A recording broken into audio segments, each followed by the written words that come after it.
Il y a quelques mois, j'étais au téléphone avec une fille, en fait, elle m'a contacté parce que son cheval avait vraiment des comportements dangereux et elle hésitait à le vendre. Elle m'expliquait qu'à la base, quand elle avait acheté son cheval, c'était tout simplement pour vivre des moments agréables et sereins avec lui, et que c'était même un moyen pour elle de décompresser de son train-train quotidien. Sauf que le rêve a rapidement tourné au cauchemar parce que son cheval était ingérable en extérieur. Il avait peur de tout, il faisait des écarts, il sursautait. Quand elle le montait, il avait tendance à la tracter, il pouvait même l'embarquer. Et elle me disait, j'ai pas de frein sur mon cheval, j'ai pas de frein sur mon cheval. Elle avait acheté ce cheval pour kiffer et au final, non seulement elle kiffait pas, et en plus c'était devenu une source de stress supplémentaire dans sa vie. Elle me disait, franchement Alexis, tu vois, là, je suis dans une situation où j'hésite à le vendre.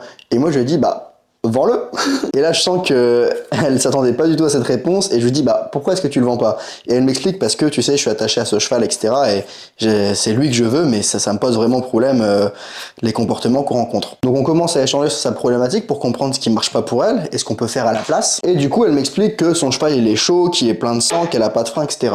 Et en fait, à force d'échanger avec elle, je commence à avoir conscience de ce qui fonctionne pas et je lui dis, écoute Julie, est-ce que je peux être totalement honnête et transparent avec toi? Elle me dit oui, vas-y, y a pas de souci. Je lui dis, la raison pour laquelle ton cheval a ses problèmes en extérieur, c'est pas qu'il est chaud, c'est pas qu'il fait le con, c'est pas qu'il a plein de sang, c'est pas qu'il a des traumatismes, c'est tout simplement que tu fais des erreurs. Du coup, je lui ai expliqué c'était quoi les erreurs qu'elle faisait et par la suite, on a travaillé ensemble. En travaillant ensemble, on a commencé dans un premier temps pour remettre un cheval bien dans sa tête et proche de l'homme, car son cheval avait quand même effectivement des traumatismes.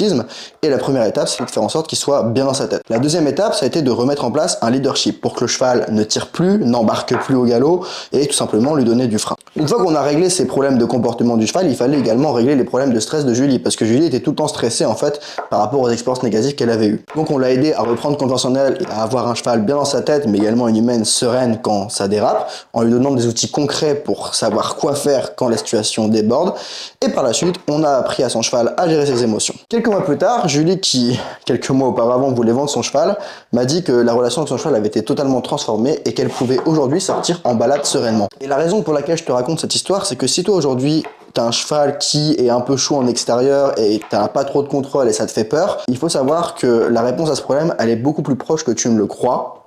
Et que très souvent, ces problèmes que tu rencontres sont liés à des erreurs que toi-même tu fais et tu les fais sans t'en rendre compte. Donc si tu veux découvrir les 4 erreurs qui t'empêchent d'avoir un cheval calme et serein... Alors je t'interromps juste une seconde pour te dire que j'ai créé une checklist qui te permet de comprendre pourquoi ton cheval est stressé en extérieur. Parce que oui, le cheval est stressé, c'est bien, c'est intéressant, mais concrètement... qu'est-ce qui fait qu'il le bloque? Et j'ai créé quelque chose pour toi, pour t'aider à comprendre qu'est-ce qui te bloque précisément, afin que tu puisses identifier le blocage et pour commencer à travailler dessus et déverrouiller la situation.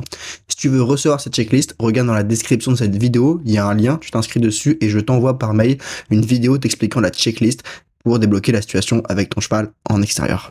Envoie-moi un message en privé et je t'explique lesquels c'est et comment faire à la place.